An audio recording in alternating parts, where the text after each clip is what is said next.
All right, guys, thanks for coming today. It was advertised, the talk, as Woody Branter, but I changed the title without telling these guys. So my apologies. The purpose of me changing the title is that as I kind of went down the path of honing the talk, this concept of the brand lighthouse came about. So that's why it's called this now, but the content of it is still the same. I'm going to talk about defining, building, and managing your brand with social media. So, like our hosts mentioned, I started a company called Paperleaf with my wife in 2009. We were a design company.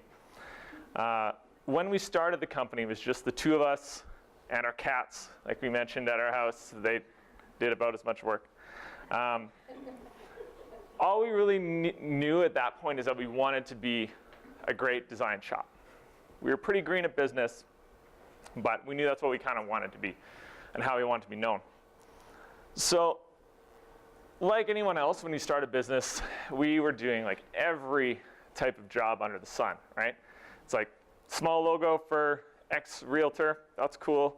Hey, can you clone stamp out my ex-husband from my wedding photos? Yeah, I'll do that. I have Photoshop, right? We did everything under the sun. But you still don't really fill up your full 40 hours, right? So we had some time where we didn't have client work. And so we spent that time essentially posting content to our blog. So we were writing about what we knew, writing about design, all that kind of stuff. We were getting, like 30, 50 views a day, that kind of thing. Pretty small traffic. I remember when we got 100 views one day, I was just like, oh, snap. We're going to be on the Mount Rushmore of the internet because we had 100 views. But, we were kind of putzing along, and then one day, I got up and checked my email, and I had like 100 notifications from Twitter, all these new followers, which is surprisingly, a little out of the norm. So, kind of dug into our analytics and found out where all these people were coming from. They were coming from a piece of content we put up on our blog that we created called the Color Theory Quick Reference Poster. So what that is it's still up there if you want to Google it and find it. It was just a wallpaper that we made that kind of sums up everything you need to know about color theory.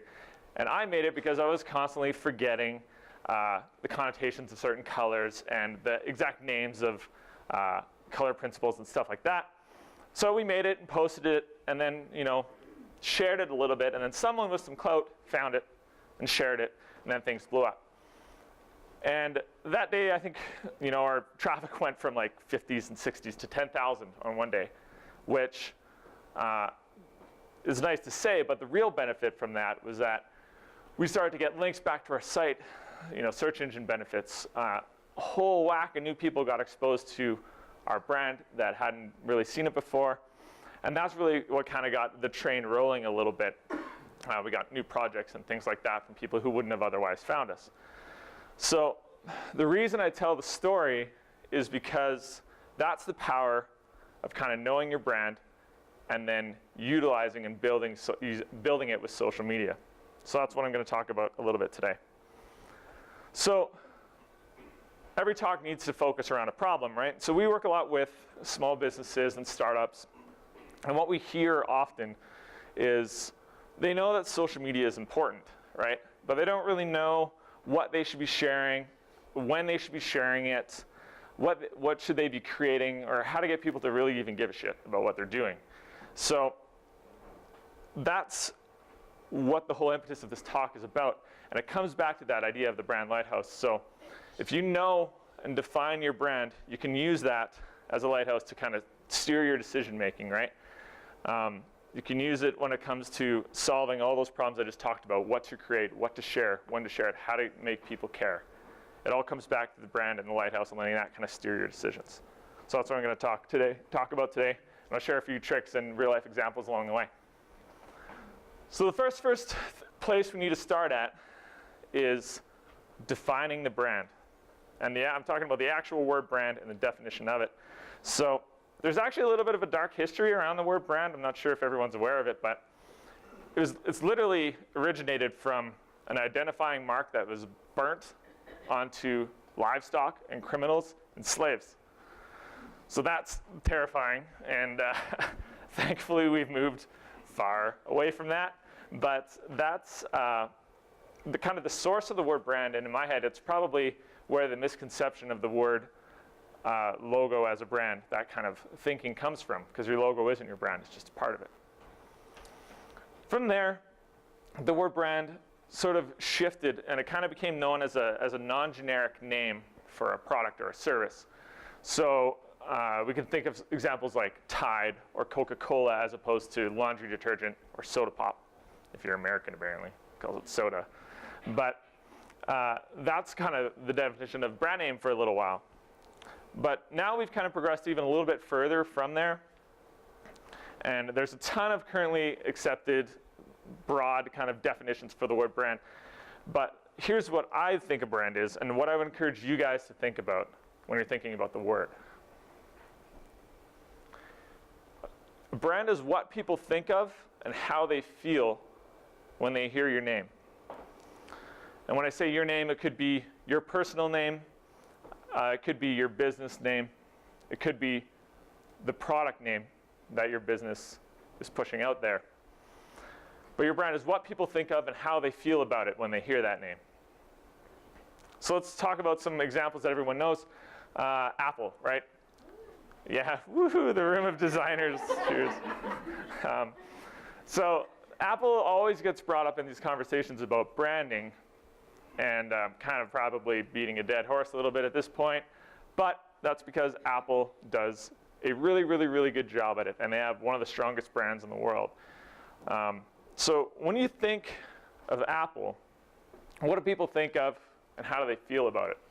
So when you hear the word Apple, you don't think of computers, right, or phones.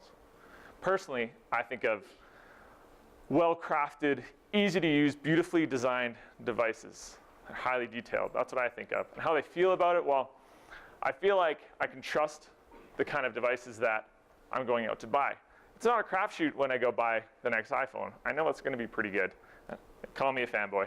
But there's other people out there, who might feel that when they think of Apple, they might think of a closed system or overpriced products. But you're not going to make absolutely 100% of the people in the world happy. And the fact that Apple is the most valuable company in the world, battling for that 1 or 2 spot, I think lends credence to the fact that they have a strong brand. So that's what people think of when they think of Apple. Another good example is Seth Godin. And here's, I was instructed to give out some opportunities for the social media breakfast crew to give out some prizes. So the first one to tweet Seth Godin's blog address to myself and social media breakfast will win something. A high five? That something is going to be sweet. Oh man, the suspense. Anyways, Seth Godin.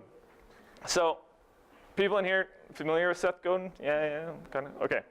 So, when you think of Seth Godin, I think of someone who's a conversational expert and a thought leader when it comes to branding and marketing. He's a guy, I feel like when I read his stuff, I can trust him. He's not trying to sell me something. He doesn't really have an ulterior motive. That's how I think of Seth Godin's brand. And then a third example that's kind of on the other end of the spectrum, General Electric, right? What do you guys think of when you think of General Electric? Diversity. Right, what was that? Diversity, right? I think of a dishwasher, but they also, that's opening and closing the dishwasher. You can tell I'm very, very apt at dishwashing. But General Electric, they also make stuff for the aerospace industry. And I don't really think anyone's really jacked about General Electric. You know what I mean? They're not like, yeah, General Electric's coming out with a new fridge tomorrow. I'm stoked, you know what I mean? So we're talking about personal opinions and maybe not commercial side, but because we can't, with General Electric, we don't think of a very specific thing and have a very specific feeling about that like we do with Apple. I would argue that compared to Apple, General Electric has a weaker brand. So let's bring that back to the question that I want you guys to think of, which is, what do you want your target audience to think of and feel when they hear your name? So it can be, like I said, your name, your business's name, your product name. That's the key question. What do you want them to think of and how do you want them to feel? The answer to that question becomes your brand lighthouse, and it guides all your decision making. So when I think about Paperleaf and what I want people to think of and feel about our company, I want them to think and feel that Microsoft is checking for updates right now.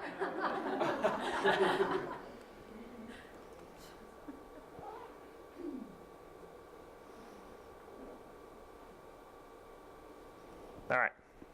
What I actually want them to think of and feel is of comprehensive and detailed and beautiful design work and the visual identities and the websites that we make for our clients.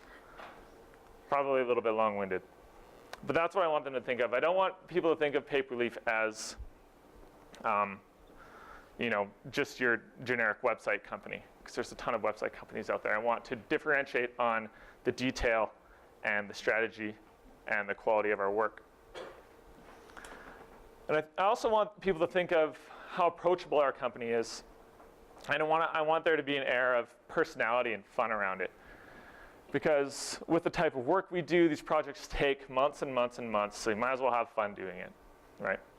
Especially when you're building a relationship with a client, stuff like that. So that's what I want people to think of and feel when they think of the word Paperleaf. And if I were to bring that down to an even more concise kind of statement, in Edmonton specifically, when people hear the word design, my big goal is for them to think of Paperleaf. I want to own that word in Edmonton. And I don't really know if that's possible. That's what I want to work toward. And that's why we call ourselves a design shop and not a creative agency, because it's a little bit more focused. So bring it back to you guys. Stop talking about myself a little bit, because I could do that for ages. You guys already have a brand. The company you works for already has a brand. If you're trying to get started maybe as like a personal wellness coach or something like that, you already have a brand. So you need to find out what it is. And you can do that by talking to your close friends who will actually give you an honest response. You could talk to your clients, ask them for a truly honest response and see what they think of you. But you can also kind of evaluate what's coming in the door. You know, when we get emails or when you get emails about projects or inquiries, how are they approaching you? Ask how they found you and what they're looking to get and how they verbalize that is kind of a part of your brand. So as you start to figure out your brand, then you got to ask yourself, is that where I want my brand to be, right? So some people think of Paperleaf as a WordPress shop, right? Because we use WordPress as a CMS, which for a while when I kind of found that out, I was sort of wondering if that was a good thing or a bad thing, and I was leaning towards it's a bad thing. But as we talk about it, you know, it's a popular publishing platform. If people think of WordPress and they know that's the solution they need and they think of Paperleaf, that's not a bad thing. But you need to figure out if your existing brand is where you want it to be, or if you're starting a new business, what you want it to be, and then the steps you can take to get there. So you can help influence and steer those thoughts about your brand through things like design and messaging, customer service, in-store experience, all that kind of stuff. But it's important to note that the brand is really, really in the mind of the customer, right? All you can do is help influence it. You can't dictate it. So that brings us back to that original definition of the word brand, and how does design and logos and stuff like that fit into the word brand? And I wanted to take this opportunity to kind of clarify that a little bit. Well, like we just said, you can influence and you can kind of steer those thoughts, and that's how design works. You know, your logo is a visual representation of the brand's offerings and values, and your visual identity system, and your website, it's all a visual representation of the brand's values and perceptions. And that's what you're trying to do, is to influence those thoughts about your brand and get them accurate, on point to what you want them to be. So for example, if you're starting like a luxury personal accessories brand or something like that, or like an organic food brand, then you need to make sure that your design work is effectively communicating that message. Bring it back to Seth Godin again. His quote, I think, is really, really important, a good takeaway. And what he said is, design is essential, but design is not a brand. So another thing to realize too is that brands can shift and change, and they probably should, right? you're going to learn more and more about your company, and you're going to get more and more precise about what you want your brand statement to be. And you're going to have to change over time as your audience changes and as your business goals change. And one company that had to do this, and that was executed beautifully by Wyden Kennedy, the ad agency who did it, was Old Spice. So for a long time, Old Spice was kind of, it was like your dad's or your grandpa's shampoo and personal care, right? If you went to your granddad's house, it smelled like cigarettes, Checkers, and Old Spice. So unfortunately for Old Spice, the grandpa segment probably isn't the biggest piece of the pie. They should probably branch out and get some of that younger demographic. So that's what they did with their Smell Like a Man campaign that Wyden Kennedy put on. I'm sure everyone's familiar with it. They did it, especially, they did a beautiful job utilizing social media to get that out there. But they specifically crafted this campaign to attract this younger demographic to help shift that brand perception from your grandpa's deodorant and shampoo to a younger, more fun, kind of sexier brand. And it worked out really, really, really well. And you can see the change that's been executed and the difference in placements on store shelves and stuff like that. So your brand can shift and change. That's not a bad thing. And look at how Old Spice did it. So up here is a little diagram that's talking about brand pillars. So your brand pillars are what you're striving for, and it's all in the mind of your target audience, right? So if you want to build a strong brand, you need to have 4 brand pillars. That's the foundation of it. It's ongoing work, though, like we said with Old Spice. But these 4 brand pillars, and I'll talk about them a little bit more in detail coming up here, are difference, relevance, esteem, and knowledge. Those are the 4 brand pillars you want to build up. And if you can build them up, and these are all identified in your target audience's mind very clearly, then you have a strong brand. So what's difference? Difference is people seeing your brand as unique. So this is hard, and in my head, it's kind of the hardest one. When we're going through a brand discovery exercise with our clients, this is the question that always takes the longest and gets stuck on. So you can differentiate on the details of your product.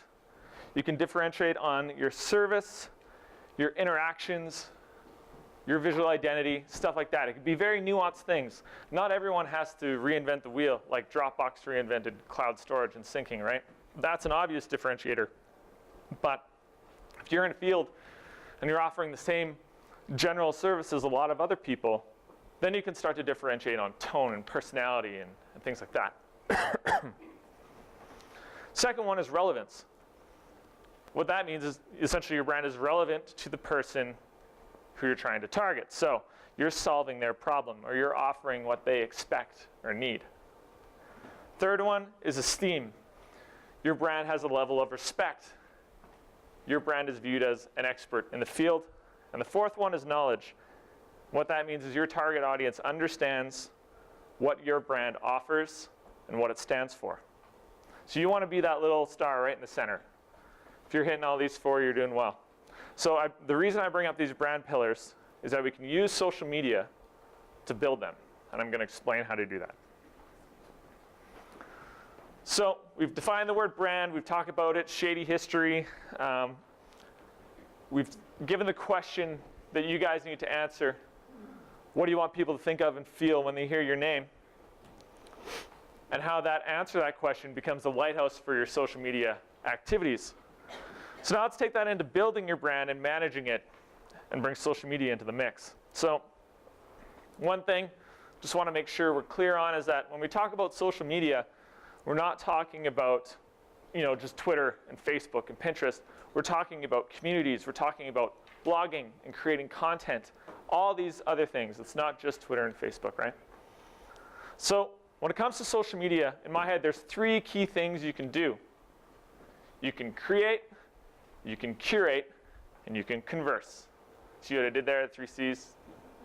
Yeah, took me a while to figure out that last one, but I got it. So with social media, you can create content, original, high-quality content. And for me, this one carries the most weight. And I'm going to talk a little bit about each of these. You can curate and you can share on-brand content from others. And converse, you can engage in conversations and cultivate relationships that tie back to that answer to your brand question, right?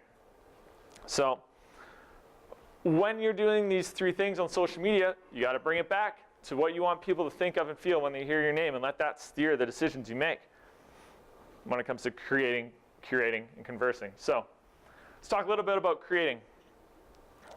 You need to create content to aid the answer to your brand question. So the content you create can build those 4 brand pillars of difference, relevance, esteem, and knowledge, right? So you need to be on brand, but what you can do, the content you create essentially can differentiate you from your competitors. So the content you create can differentiate you in the sense of the type of content you create, the tone of it, the writing style, the angle you take on a subject. You know, everyone's written about everything, but you can take a slightly different angle, and that'll help differentiate your brand. Creating content helps your brand stay relevant to the audience. So it can help answer your clients' questions and solve the problems they have, and that builds the relevance pillar.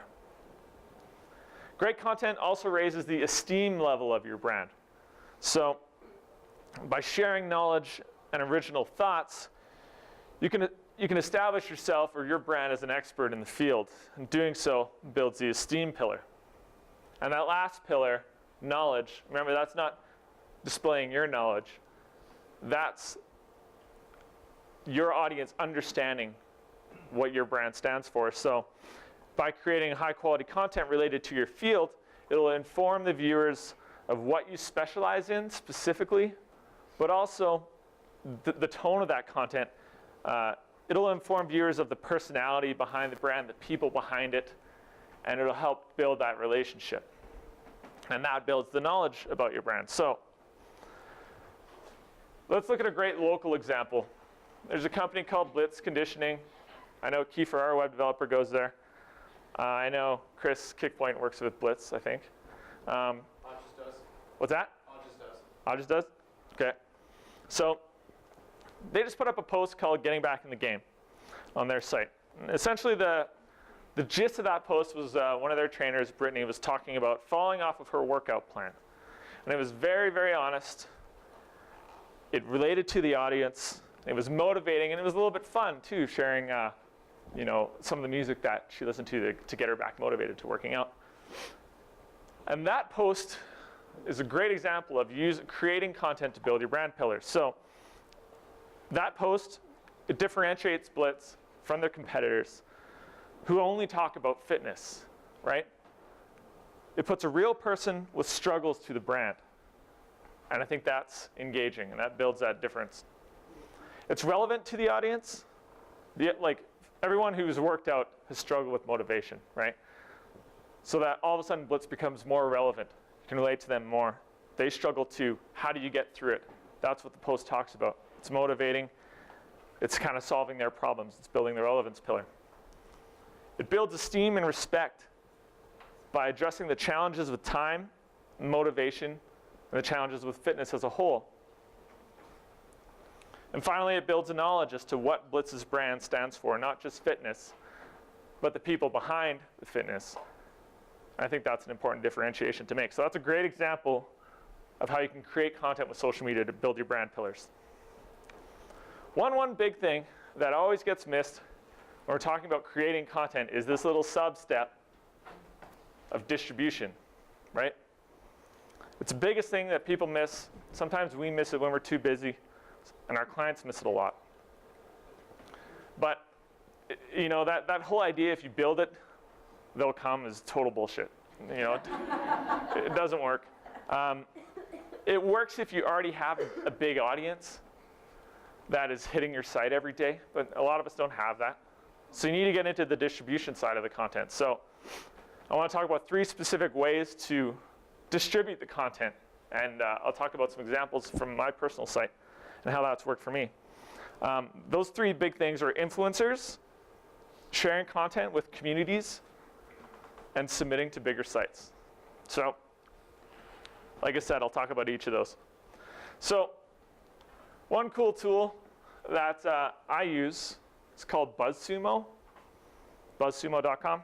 It's free for now. I don't know if they're going to go into a paid model or not, but that's for future you to worry about. So what BuzzSumo does, you can essentially put in your keyword phrase. So I put in web design here in this screenshot. And it tells you who the influencers are specific to Twitter with regards to that kind of category. So you can go in there and you can identify the people who have, like a high reply ratio and a good number of average retweets and a lot of followers. And these people are influencers in your kind of industry. So you need to identify the influencers, then you need to actually reach out to them and say like, hey, here's this great piece of content I created. It's on brand with what you do. Your followers will likely be interested in it. Feel free to share it if you want. If not, that's cool. But keep in mind that influencers want to share good content. That's what makes them influencers, right? They can't just sit and not do anything. They want to be a centralized hub of good content. So you're helping them out too. It's BuzzSumo for those who didn't write it down. The second thing you want to do is you want to, after you've created this awesome content, you want to share it with communities that you engage with. So bring it back to that, and same thing with BuzzSumo, bring it back to that question, are they on brand? Do they fit with your brand? But some example of communities, might be Hacker News, or a specific subreddit like the Entrepreneur subreddit, or Designer News, or I don't know, maybe some yo-yo site that Chris knows about, right? yoyos.com/forums. So I'll give it a better example of that, but keep in mind that these communities, if they all have a shared interest, they want good content too. So if you're trying to help them out and you're doing it in an authentic way, it's not going to be spam because you're part of that community too. So the third one is submitting to bigger sites and guest posting on bigger sites. So you write this great content, this distribution, it needs to get out there. This third step is a big one, but you need to identify these sites that are on brand for you, right? You don't want to submit an awesome site about web design to a forum about framing a house, right? I don't know where that example came from, but it's not very helpful, is it? So another thing and a recurring piece that you're going to hear me talk about is these bigger sites, they also want and need good relevant content, right? A lot of them subsist on advertising and eyes to the site, bring in ads, bring in dollars. So they want your content if it's good and if it's helpful to them. So a real life example I can talk about of using these kind of three methods of distribution, I can talk about a personal post I wrote on my personal site just last month. So my personal site is different from the Paperleaf site. I talk more about the business of design and strategy, less than specific visual design and development like we do on the Paperleaf site. But I wrote this post called Stop Networking. And it's kind of, the idea of the post is saying, change your mindset from networking as selling yourself to networking as helping people, and you'll get benefits out of that. So I wrote this post, pushed it out to my pretty small personal social network, sent it out to Paperleaf subscribers, and immediately I started to get some traction. So right then I could kind of validate that it was a somewhat worthwhile post that was beneficial, likely if I can actually put the effort into distributing it, right? So I kind of validated it right off the hop, and then I'm going to start distributing it.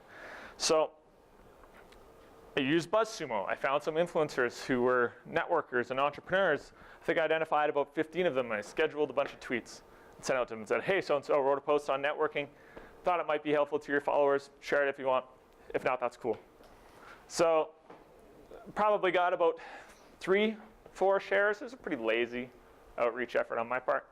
But those 3-4 shares, one had an audience of 15,000, one had an audience of 30,000, and one had an audience of, I don't know, like 50,000 or something like that. So then they share it with their audience shares it with their audience, grows exponentially. And all of a sudden, the eyes that can land on your content have just scaled up huge, right?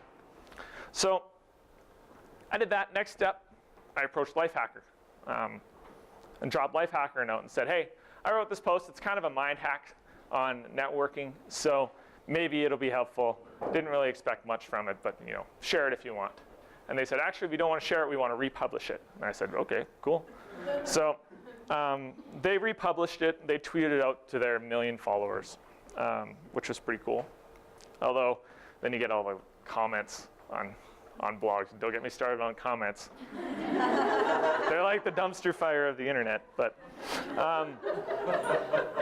so republished on Lifehacker, and then I went to Reddit, and I shared the same link on Reddit, on the entrepreneur subreddit. And I said, hey, fellow entrepreneurs, I'm not a spammer. This is something I used to help my business grow. I thought it might be useful to you. Here's the gist of it. Here's the link. An authentic way to actually help the community that I was talking to and distributing that content I created. So another really quick example that shows how you don't necessarily have to take all those steps to distribute your content is, I wrote another post just a couple weeks ago called 60-Hour Work Week is Not a Badge of Honor. And I wrote it and kind of pushed it out to my social network. Not a lot happened, so whatever, I just kind of went on with my week. And then on Saturday morning, it was like 8:30, and I was like, I'm going to submit it to Hacker News, which is a site essentially with a bunch of developers and tech entrepreneurs, right? And who have this strong-held belief that if you're going to launch your tech startup, you need to work 100 hours a week. So I submitted it to Hacker News, and then I started playing Grand Theft Auto like any self-respecting business owner, 8:30 in the morning. And then I got a message from my friend, a text message, an hour or two later. He's like, oh, traffic spike. And I was like, what are you talking about? I'm killing cops right now. And he said, you're #1 on Hacker News. And I said, oh, cool. So literally all I did was share one link after I wrote that content to Hacker News, but it was to the right audience, and it was on brand. It shot up the board. It went through Twitter. Someone submitted it to Slashdot. It went up the board on Slashdot. Someone submitted it to Reddit. It went up the board on Reddit. And all of a sudden that day, I went from like 1,000 views to 54,000 views or something. So it was pretty nuts. But that's an example of, if I hadn't, with both Stop Networking and that 60-Hour Work Week post, if I hadn't put the effort into distributing it, it would have just been sitting there being awesome and nobody's seeing it, like me on my sweatpants playing Grand Theft Auto on the weekend, right? So you need to take that step and distribute it.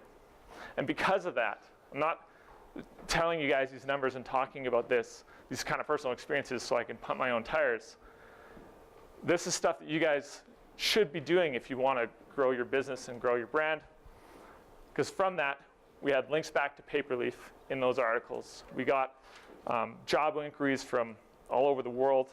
And that's pretty cool. There was real legit business benefits from doing these things. So that's creating. And I spent a lot of time on creating and the sub-method of distribution in there, because I think it's the biggest one of these three that I've been talking about.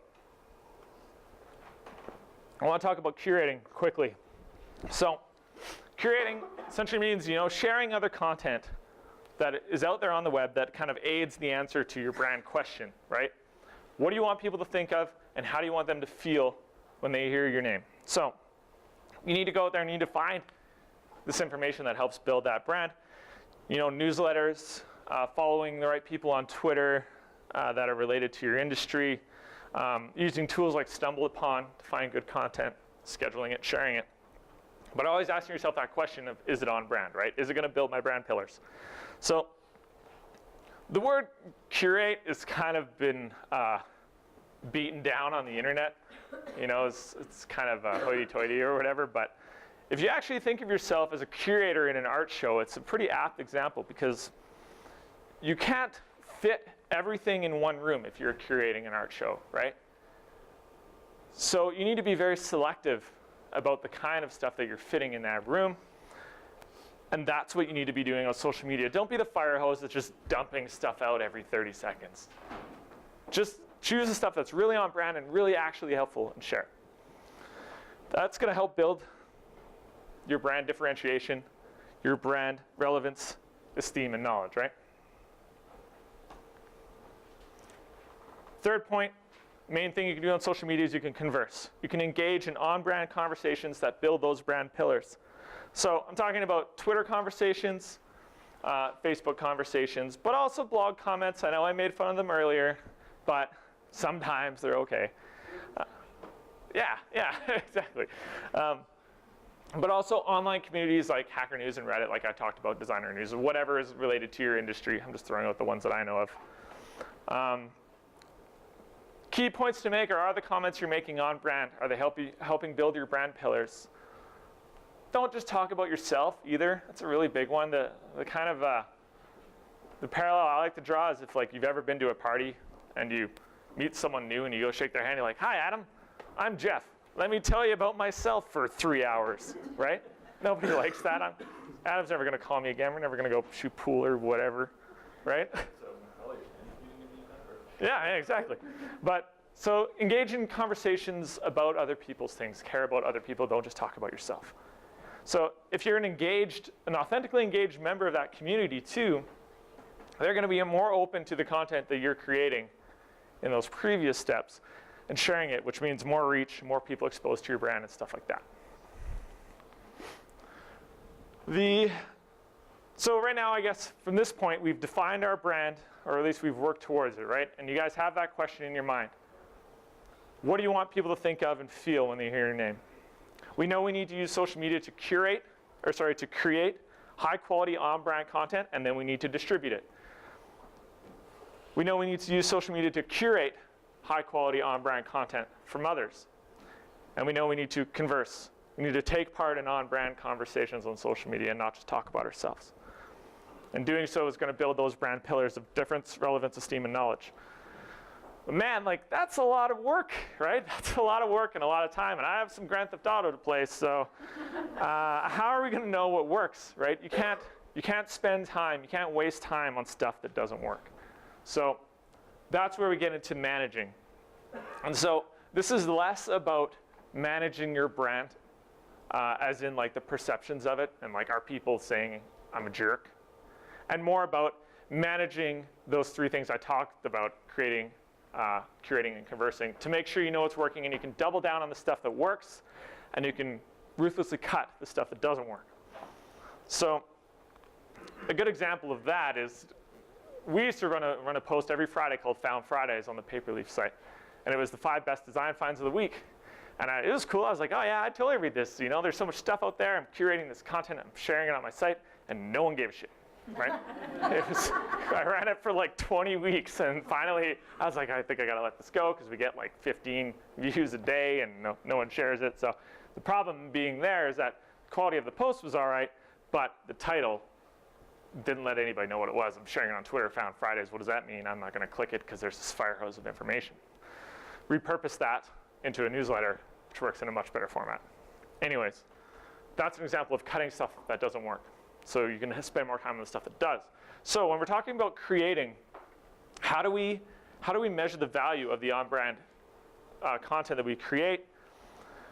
You want to know what your audience cares about, right? So there's some basic metrics you can look at. You can look at page views, right? You can look at signups. You look at social shares. You can look at conversations. So page views, I kind of joke about them being a vanity metric, right? But I don't necessarily think that's always true. They are indicative of content that's connecting with your client base. Because not every view needs to turn into a sign up, needs to turn into a sale, right? Not everyone's always in buying mode. So if you can consistently create content with good page views, eventually when that person is ready to buy, they will. So how are people reacting to your post? Do they take it the way you intended? That's a really good way to make sure that you're building those brand pillars. Some of the comments on that 60-hour work week post, the large majority of them were good. So that was kind of, I was able to measure that was legit and kind of spreading the brand message I wanted to. But a couple of people were like, this guy has never worked a day in his life. He's lazy. You know what I mean? So, whatever. If they were like 90% like that, then I would probably have to reevaluate that. But so you can look at page views, signups, all that kind of stuff to see how that content you're creating is working. The next kind of thing you need to evaluate is something I call content audience fit, right? So if your content isn't taking off, and if it's not getting read, it's not getting shared, then one of two things are wrong. Your content's not good enough, or your audience is wrong. There's a mix. There's something wrong in your content audience fit. You might be writing amazing content, but sharing it with the wrong audience, or you could have the right audience and just be writing crappy content. So you can look at that to kind of evaluate what you need to improve with the content you're creating. So for a good example is the Stop Networking post resonated with the entrepreneur crowd, wouldn't have really resonated with the design news crowd. Really quickly, tools you can use to evaluate this kind of stuff. Google Analytics is an obvious one to talk about your funnels and goals, right? Your signups, that kind of stuff, page views.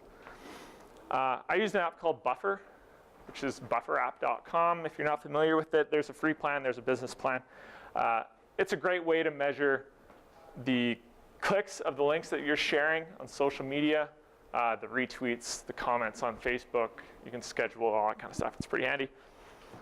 WordPress, we're WordPress shop, so we're a little biased, but they have a nice little feature called trackbacks. So when someone links to a site or to a post you wrote, WordPress will let you know. And then you can start to take part in that conversation about the content you created, and or you could see what people are saying about it. They can link back to your site and say, Jeff wrote this really stupid post, what an idiot, then that's probably bad.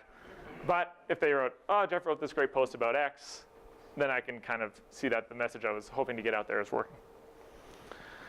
And there's another actually really quick tool called Link Tally, linktally.com. It's free.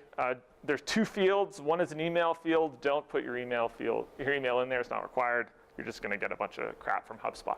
But what you can do is take a link to a post you wrote, some content you've created, dump it in there, and it'll automatically tally up the amount of social shares. Really quick and easy way to see how well a post is doing if you're using that social shares metric as a validator. And that's a couple quick examples for that. So on the curating and conversing side, you want to ask yourself what types of curated content is getting clicks. That's a good way to measure if that curated, the stuff that you're creating is actually worthwhile. Because clicks mean your users are interested, right? You also want to look at which ones actually get shares and which ones start conversations. Those are the three big things: click, shares, conversations in my head. Again, some of the same tools, Buffer. Using your communities, like, for example, Hacker News and Reddit and stuff like that. If they're upvoting it, then it's worthwhile. And you remember, those communities, you're not just sharing your own stuff. You're sharing stuff from everyone else, right? You're an involved member of the community. But if the stuff you're sharing is getting 1 upvote or 30 downvotes instead of 30 upvotes, then you're doing something wrong.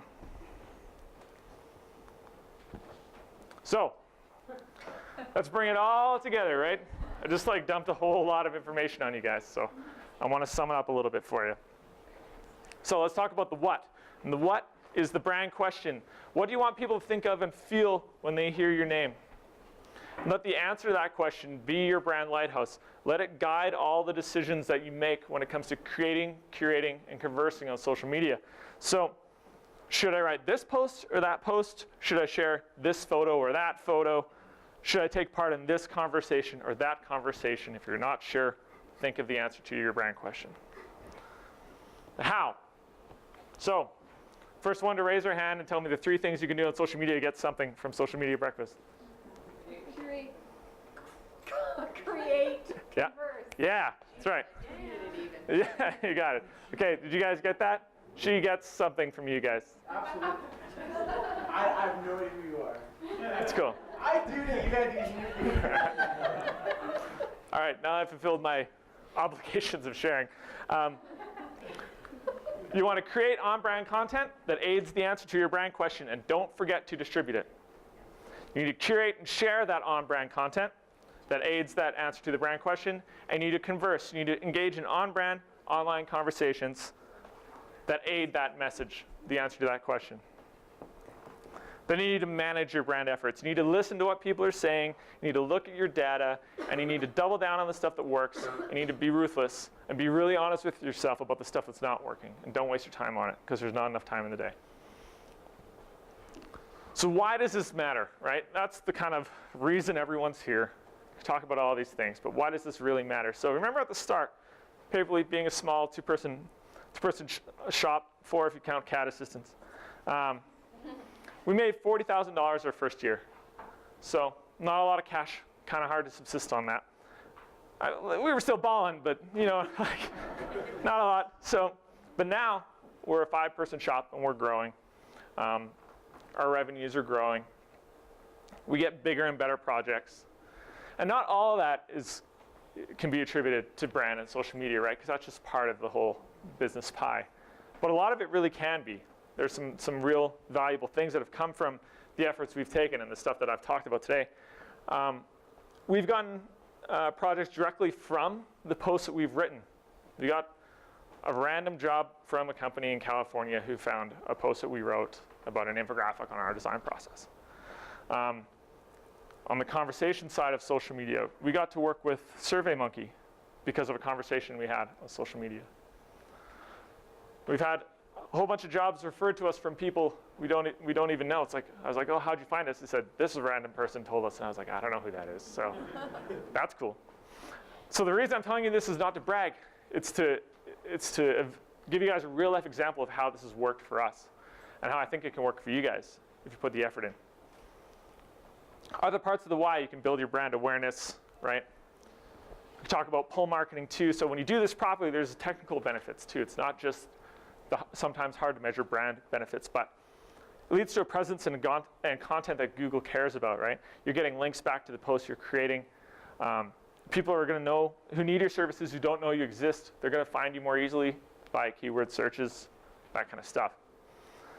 And finally, trust is the big one. People buy from those that they trust. And a trustworthy brand is a strong brand. And a strong brand is built, therefore, pillars, right? We can build these brand pillars of difference and relevance and esteem and knowledge by defining our brand and using it as the lighthouse when it comes to creating and curating and conversing on and with social media. So that's why it's important. And that's why all of us need to get out there and actually do it. So that's that. I think we have some time for questions. You certainly do.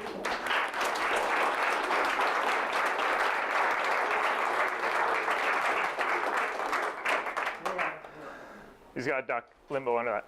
Is there a method to these questions, or is it just total chaos and anarchy? Jay, did you have a question still? What was your question, Anthony? No, I did have a question. Mine was mostly in regards to the Apple GE comparison stuff too. Yeah. We talk about the impressions of Apple and whatnot, and to me, I have a much different perception of Apple because I'm not a tech guy. Right. Don't immerse in it. So when you talk about Apple and what they bring to the audience in the world, to me, I don't look at that so much as branding, but I see it as marketing. So how do you split and differentiate the two, or how do they work? Well, I mean, obviously there's a way that they have to work together, but I mean, how much can you attribute to, say, an example, Apple's success is more of a marketing thing than just a pure brand. And right. Before you answer, since your mic, can you paraphrase for the camera? So, and correct me if I'm wrong in paraphrasing, because sometimes I'm bad at that. Sorry. But what he was asking was, how much can you attribute to marketing versus branding, and how you kind of differentiate between the two with a company like Apple? Is that fair? Yeah. Okay. So, for me, I view branding as informing a marketing effort. So it helps inform the message that the marketing campaign is going to have and the direction that it needs to have. And then marketing will do things like aid sales and add to sales, but it'll also do things like build the brand. There's brand awareness marketing campaigns that are out there that aren't designed to immediately get a sale, because not everyone's immediately looking to buy. But there are marketing campaigns that are out there saying like, hey, go buy this iPad right now because it's Valentine's Day and you're going to get dumped if you don't. You know what I mean? So that's how I kind of view that. I can't give you a specific answer on like how to split those two, because they're very tightly interwoven, just like design is interwoven with branding. Using the example of Apple, it's like because they are a monster company, they have the revenue, they have the presence to market, which then enhances their brand. So is their brand necessarily successful because of the brand or because of the marketing? That's a tough question, I think. So the question was, is their brand successful because of their brand or because of their marketing? Well, I think it's probably a cyclical kind of thing. If you're dumping millions of dollars into a marketing campaign that spreads a brand message that doesn't resonate with who their real target market is and their worldview, then I think that's wasted marketing dollars. You know what I mean? Whereas we're talking more about, in this specific instance, social media and branding, which compared to some of the huge campaigns out there is a relatively low-cost way of marketing. Hopefully that helps. But I agree, it's tough to differentiate between the two. Yeah. Questions? Yeah. If I may, branding is also the product, and if your product sucks, no multi-million-dollar marketing campaign is going to save that. Yeah. So. Exactly. Point made for the camera was that branding is also related to your product, and if your product sucks, no multi-million-dollar marketing campaign will save that. And that's also a really good point that ties into the content you're creating, right? There's so much content out there that it needs to be really good, like really good. So if it's not working, look back at the content audience fit, because those are the things you can control. Yes. When you're building content in order to share it on your blog and on social media in general, where do you find inspiration? So I have, so the question was, when you're developing content for your blog to share on social media, all that kind of stuff, where do you get inspiration from?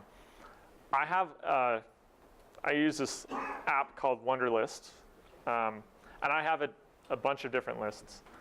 And yeah, I know. Wunderlist. It's just like when someone goes to the bathroom, you're just like, oh, cool. Yeah. And you're just sitting by yourself in a restaurant. Anyways, I have this giant list of blog topics. So Wunderlist, the reason I use that particular one, you can use any one, but that one, it has iPad, iPhone, and desktop and web apps that all sync together. So that way, whenever I have an idea for a post, I just dump it in there, and I don't worry about like crafting a great headline. I can figure that out later, but I just dump it in there. And I have this list of probably 50 topics that I haven't touched. Because one of the hardest parts when it comes to creating content is you're like, all right, I got 2 hours on Saturday morning, and I'm going to sit down, and I'm going to write the world's greatest post. And you sit down, and you hit your new post and button, and then it's like this white screen, and you're like, all right, anytime now, you know? So thinking of a topic is hard enough. Writing it is hard enough. Trying to do both at the same time is really tough. Get it out there. Yeah. So what I end up doing is I have this giant list, and I sit down if I have a couple hours on a Saturday morning. I sit down and I look through the list, and I ask myself, what am I motivated to write about today? Because that's going to come through in the writing, and that's going to be good. So that way I don't have to really think about what topic is going to be great, because I can just pick the one I'm encouraged to write about. Was that Wonder with a W-U or? Yeah, it was the German Wonder. Wonder. Well, Oh. Wunderlist. any other questions? Write that down. Oh, there's one. Yeah. Where? So when you talked about how you had a couple of posts that when you marketed them exploded and whatnot. Yeah. So how much pressure after you have a post that goes from 1,000 to 50,000 is there to continue to match that bar of content and create that level of content? And then once you do you not have this almost sort of responsibility or obligation to create a habit or post regularly a similar level of content? Yeah. Do you forecast and plan all that stuff out? Do you have a schedule, a regiment, that sort of thing? And is that something you should do, or should you let your blogs be more organic and fall when they may? Right. So question was, when you essentially, I'm going to paraphrase it, when you have a post that does well and you go from 1,000 to 50,000 views or whatever, and you start getting this increased traffic flow, do you feel obligated to keep writing content at a specific pace within a schedule or content of that quality? So the short answer is yes, I do feel obligated, and that kind of sucks, because I'm just like, you put out a post, and I wrote a post and I put it up on Sunday, and it did really well on Designer News, and I had 7,000 views or something. But I was like, 7,000? Last week I had 50,000. What a shitty post, you know? But so it is tough. I feel more pressure, at least on the personal side of things, my personal site, to write really good content that speaks to that audience. Truth be told, I don't really have any big goals set for my personal site, so I don't have a schedule set out. I have a loose schedule of trying to write a post a week. If you're really like boiling it down to goals and doing it within a business, then with the clients that we work with, when we're working with them on content strategies and stuff like that, we set out general editorial calendars, types of content. But we really encourage people not to lock themselves in too far down the road. So don't say, I'm gonna put an infographic up once a week, I'm gonna write a post once a week, I'm gonna create a talking head video once a week, and I'm gonna do this for the next 6 months, right? Because that sounds great, because you're like, oh sweet, it's all planned out, and all I have to do is follow this little editorial calendar. Then you get a month in and realize that you really suck at talking head videos, and nobody cares about them, but you told your boss you were gonna make another 30, and now you're just like, oh God. So you need to evaluate it and kind of be nimble, right? And cut the stuff that doesn't work. But short answer is, yes, I feel obligated, it's tough, but I do think there's a lot of value in trying to adhere to some type of schedule that you can personally uphold, whether it's once a week, once a month, whatever. Also, don't write for the sake of writing either. The content needs to be good. Yeah, exactly. Well, I was walking down the street. Yeah, well, because you're fulfilling your 1 week obligation, right? You're writing garbage just to check that box. So we have the left side of the room and the center are really inquisitive people, but you guys and Because I've been like looming over them, I think, for like 45 minutes. Like, come on. Judging me. Any questions? Hey Joe. Yep. Question here. So you, I think about 5 minutes ago you mentioned about building trust in people, right? In your opinion, how important is that and why? The big thing is. Repeat the question. The big thing is to repeat the question. Sure can. Yeah. So I talked about building trust, and the question was, how important is it and why? So I think it's very important, because if we're talking about this in the end goal, most of us are business people in the room, and if we're going to be totally honest, we want to eventually sell something and make some money, right? That's how your business is going to survive. You know, obviously you don't want to hammer that down people's throats. So when you're building trust, down the road, people are going to feel a lot more comfortable buying from you because they feel like they know you. So we're really transparent on Paperleaf's site about our processes and what we do and the clients we work with. And I've noticed a direct impact from that. People coming to us and they've already made up their mind that they want to work with us because of the tone and the content that we were putting out there. So all the question becomes then is, you know, like, what do you need and how much is it going to cost? And then we sort out the contract, as opposed to this sort of sales process of like, we're really great because of these things, and you can trust us because of these things. So for me, you know, trust is huge in that regard. People aren't going to buy from people they don't trust. I know I'm not. So hopefully that answers. Yep. A little long-winded. Okay. Any other ones? One more question. Right side, I'm looking at you. You're like, we're smart. We got everything we wanted to do. We're good. Yeah. I'm getting ready to turn off PTO. What? Was there right side, left side people? Or no? P.S. Thank you for telling me I had like brick dust on my back when I walked away. Oh, he's good. And my fly was on there too. It was just both. Damn it! Oh man, Jay. No more questions? No more questions for Jeff? Questions going once? Questions going twice? I have something to mention. As soon as you started talking, your followers spiked by like 50. It was like 50 new followers for Jeff Archibald. Yes. I was like, Now it's like 50 and my mom. And I was like, 50 unfollowers. Oh, Jeff, I'm so proud of you. You're so good at the social media. Look at you talking about those things on the interwebs. Yeah. I'm so proud. Yep. Coincidentally, my followers decreased by 50 after. It's just like a direct jumping ship. This guy, eh? Yeah. Well, big round of applause for Jeff Archibald.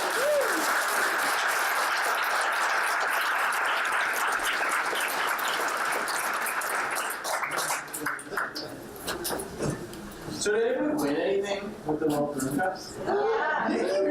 You just like a barrel of wine right now. Oh, I'm like, do you have report prices?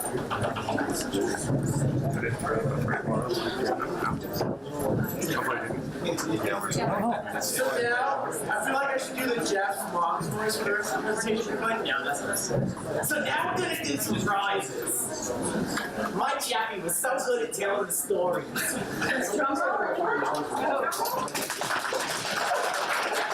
First prize goes to Jared Zamzow. Jared Zamzow, right there. Jared Bear here was the first person to link the Seth Godin's blog, and there was that Sumu Buzz or Buzz Sumu. They actually mentioned you. They're like, thanks for the mention. We're from New York and we're fun. So, so you have your choice between a Timmy's gift We card. got Starbucks gift card for $5, a Timmy's gift card for $10, or attractions pass that gives you 50% off of a single admission to the Edmonton attractions, or one free single admission for fitness and leisure centers in the city. So it's also time to be like, we're scraping the bottom of our price thing. We got into this other where people are like, oh, all these cool prizes, thank you so much. And then it gets smaller and smaller and smaller. Coffee's great, trust me. I have a glass and I'm just rare. There you go, Jared Bear. So, and our second prize winner, who also won on the Roll the Rim Cup, is Miss Nikki Van Dusen. Yay, Nikki!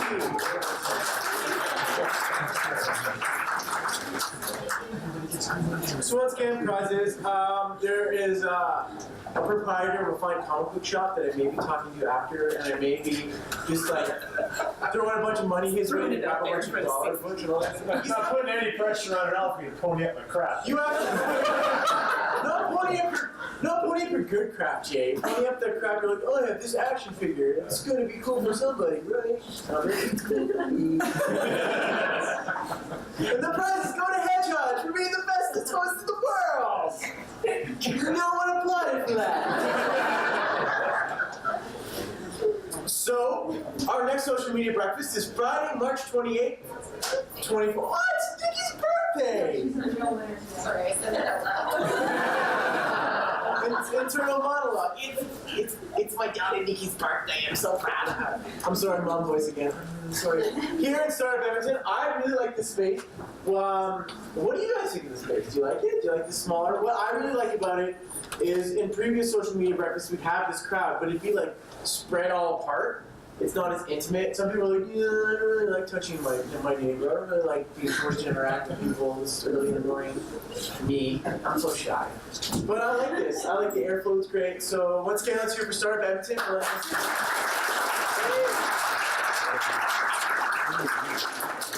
So, once again, Friday, March 28th, our speaker shall be announced probably in the next week and a half. In our next newsletter. What? There's a newsletter you say now, Jackie. Please, tell us more.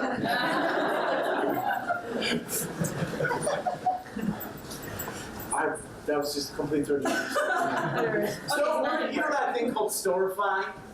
Everybody know? Well, we're going to Storify this weekend. We got a lot of sweet tweets. Thank you all who used the SMBYEG hashtag.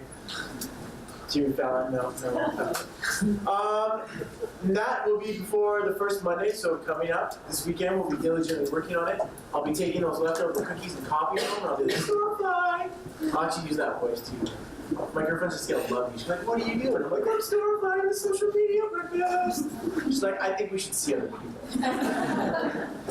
As well as the video, we plan to post that by the second Monday, thanks to iCan Media. Also, we have our monthly newsletter with a blog, our announcement of the next speaker, and all sorts of cool stuff. So please subscribe to that.